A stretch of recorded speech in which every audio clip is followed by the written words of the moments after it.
మంగళవారం జిల్లా మెట్పల్లి పట్టణంలోని ఈ రోజు మున్సిపల్ కార్యాలయంలో జాతీయ డెంగ్యూ దినోత్సవం సందర్భంగా డెంగ్యూ అవగాహన సమావేశం ఏర్పాటు చేసి ర్యాలీ నిర్వహించి ప్రతిజ్ఞ చేయించడం అయినది. Sub unit officer Mirza Vilayat Baig మాట్లాడుతూ సమాజంలో భాగస్వామ్యమై డెంగ్యూను నివారించాలి, దోమలను నిర్మూలించండి, దోమ కాటు నుండి రక్షించుకోండి అని పిలుపునిచ్చారు.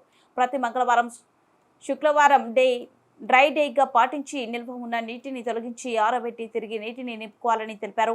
మీ ఇంటిలో కుండీలలో నిల్వ ఉన్న నీళ్లను మరియు టైర్లలో నిల్వ ఉన్న నీటిని, కూలర్లో ఉన్న నీటిని తొలగించాలని తెలిపారు. ఇంటి పక్కన నీరు నిలవకుండా చూడాలని తెలిపారు. ఈ కార్యక్రమంలో doctor Vani, doctor Ajit Reddy, in-charge sanitary inspector Gurram Ratnakar, Mujeeb, Nizam, Ashok, Naresh, Vijay, Jagannatham, Achyutharao, ANM ASHA workers, పారిశుద్ధ్య సిబ్బంది పాల్గొన్నారు.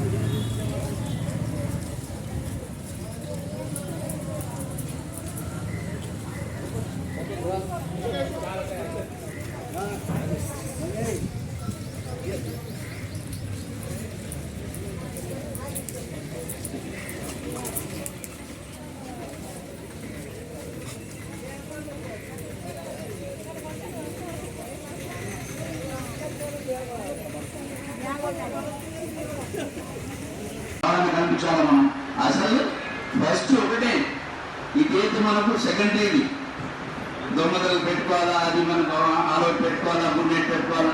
ఫస్ట్ ఏంటి మన యాక్టివిటీ? దోమలు అసలు పుట్టద్దు, అంతే కదా. దోమలు పుట్టలేదమ్మా. మన కాన్సెప్ట్ ఒకటే, మనం పని చేయాల్సి ఏంటిలా చేస్తున్నాం, దోమలు పుట్టద్దు.